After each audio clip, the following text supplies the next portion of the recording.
Hi guys, I'm here and welcome back to another episode of FRC's Robotics 101. So the last episode, we have gone to the very first basics of CADs, and as you guys all know, it's just drawing models for manufactured parts.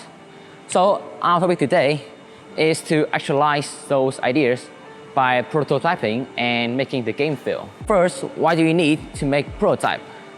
Making prototype can help us to make sure our mechanism is feasible. The thing is, the first approach of the robot, it will not work properly. So you guys need prototypes for testing and improving efficiency when going to the official version. So the first thing about prototyping is to make it simple. Because it's just the prototype, so it just needs to be suitable for the mechanism that you guys choose.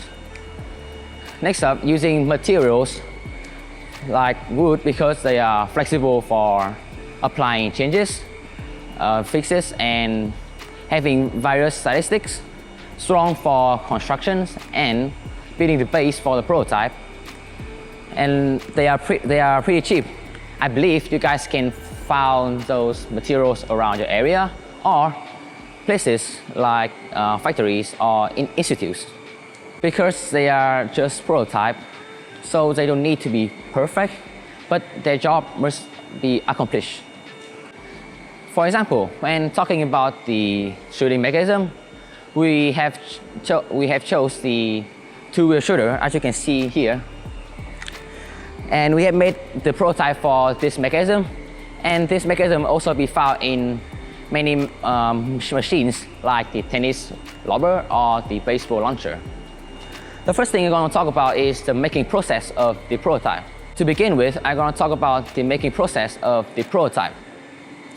First, the materials required are wood for a simple frame, metals for supporting parts, PVC pipe if needed for the gun barrel.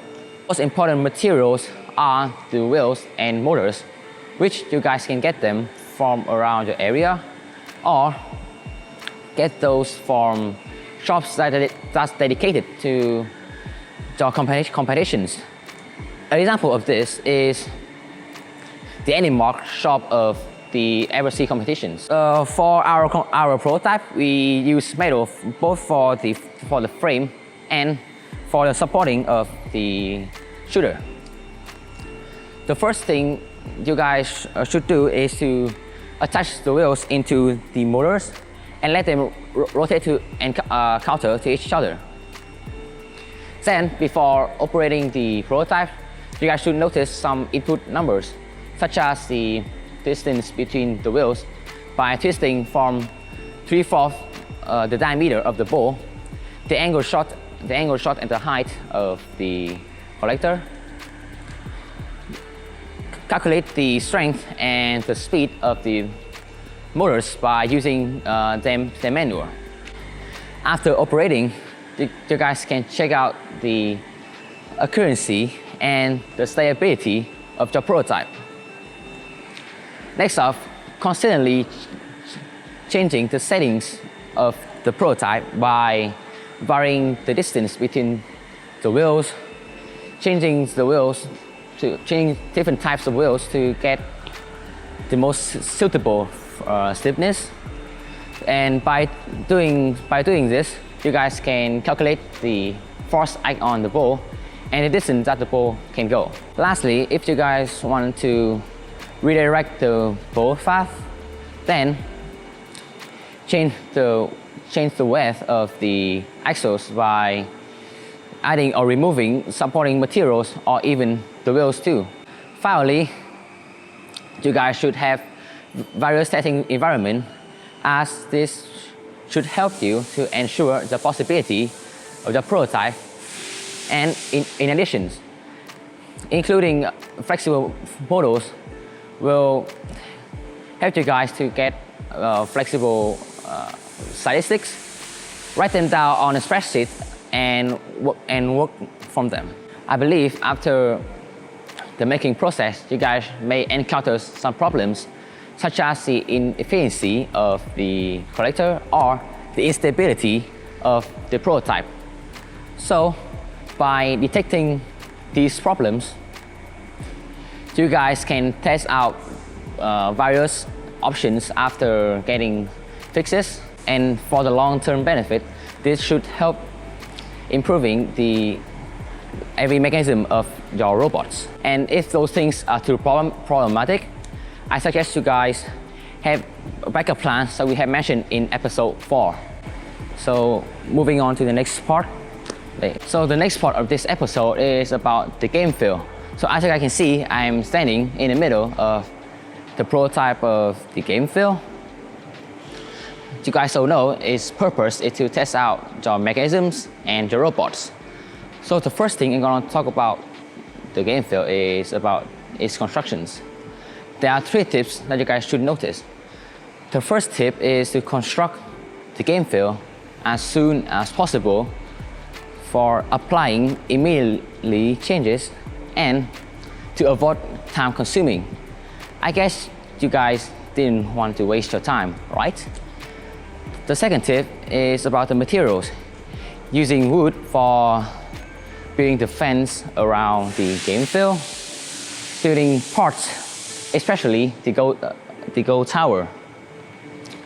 Next up, using metals for supporting, such as the brackets down here for enhancing the fence. Some of the constructions or the supporting, you guys can say the base for the extra parts. Or you guys can use metal frames for the gold tower, or even build the whole entire game component. As you can see, this is the simple version of the FRC 2020 game feel. So what does a FRC game feel usually contain? There are 5 most common components. The first one is the gold tower. The second one is the supply stations. Unfortunately, we didn't have one here as it is the testing environment.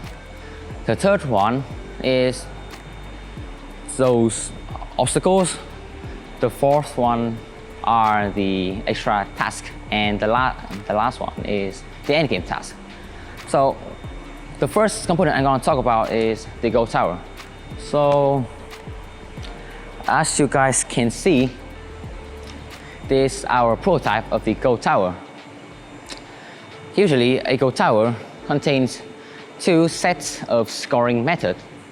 One is through the higher hole, and the second one is through the lower hole. So the holes can be in different shapes. For example, the FRC 2020 game, as you can see, the higher hole is in a hexagonal shape and the lower hole is a split. Or the FRC 2090 game, the gold towers have 2 circular holes with the exact same size. I believe people usually chose the higher hole as it is the most common method. So if you guys decide to choose this way, then keep in mind that the backplate is really important. Why is this component important? Since when going to the real game, you guys can only see the game feel through the camera that attach on the robots. So why is this component important? Firstly, imagine when the gold tower is completed, you shot the ball into the goal and unexpectedly some of the balls bounce out, and those balls will not be counted for points. So not only the backplate affects the bouncing of the ball, but also affects your ranking score. So my suggestions is to build this component as the first part of the gold tower. And in addition, you guys can see I have put some reflective tape on the high hole. So by doing this, when going to the real game, we can only see the field through the cameras that attach on the robots. So this should help us to distinguish the gold tower from the other parts. So you wonder, how can we test this mechanism? And the gold tower hasn't done yet. You guys can draw or using tape to create the shape of the holes on the wall and then shorten it to test out your mechanism. So moving on to the next part is the supply station. I have mentioned earlier, we didn't have one here, so I just described it to you and you can follow those by the picture right here. So the supply station is usually next to the driver station, and it is the main method for providing game components. For example, the RC 2020 game, we have the yellow ball like this, or the RC 2029, we have this kind of ball, as you can see here. Since some tasks, they require robots to interact with the supply station to get the game component. So this part is indispensable for every single FRC game field. For example, the FRC 2019 game, we have the rings, or you guys can call it the hatch panels. We need to get them directly from the station and put them into the cargo ship to gain points. So we need to research for a mechanism that will let the robot automatically get the rings from the supply stations. So moving on to our next part is the obstacles. As you guys can see down here, or that one. Usually obstacles are high platform which made from thicker wood, supporting materials like metals or aluminum.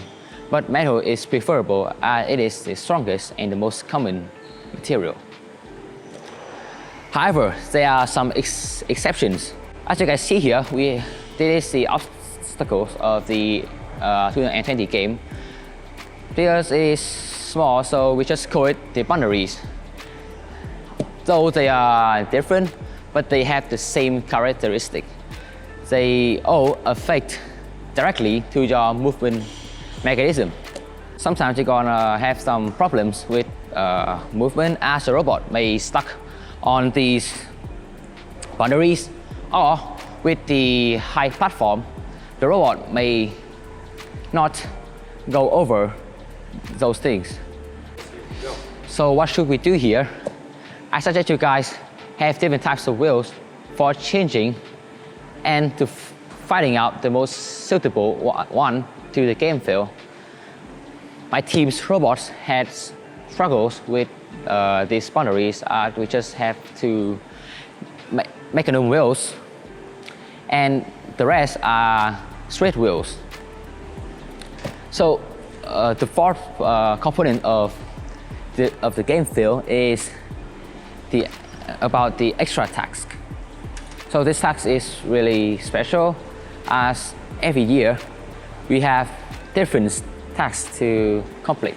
As you can see, this is the prototype of the plate, which made from wood, and what we do here is to rotate the wheels for the required colors or the required numbers of oscillations to get to the next round.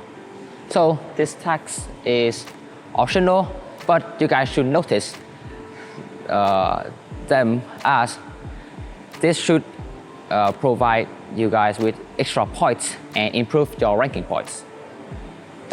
And our last part here is the endgame task, and they're usually the climbing task. So we have two common types for this task. The first one is the hanging bar, and second one are the platforms with different levels. So as you can see, this is the prototype of the RC game field 2020 game. So you notice it is made from metal and is really strong. Not only allow 3 robots to climb on it balancedly, but also it needs to swing at the exact state. Secondly, about the platform, this kind of task appears in RC 2019 and 2018 game, which are called the half zones. And those platforms are at the end game, and it has from 2 or 3 levels for you guys to climb on it. And I remember that for each robot climb on the platform or the hanging bar, you guys should receive about 20 points for each robot. And some of you gotta ask me, how can we test out our mechanism? So for the hanging bar, I suggest you guys have temporary or remote frame to hang this on, or finding a place that is strong enough for the bar, so that when you guys testing out the mechanism, it will not fall down. So you guys can let the robots climb at the middle of the hanging bar, or let them climb on one side, and you guys can even climb on the other side to balance the hanging bar and test out the mechanism. Next up, for the platform, you guys can gather boxes of wood or metal, gather them and stabilize them at one place, and then let the robot climb on it. So you guys can improve the mechanism by increase the weight of the robot by using rocks, or even you guys can sit on it too. Ridiculous, right? For the recap, we have gone through 2 parts of this episode. The first part is about prototyping, which we have shown you the 2-wheel shooter and the prototype of it. And the second part, I have shown you the game feel, which include 5 most common components. They are the goal tower, the supply station, the obstacles, the extra task, and the endgame task. And that's all for today. Thanks for watching, and see you guys in the next episode.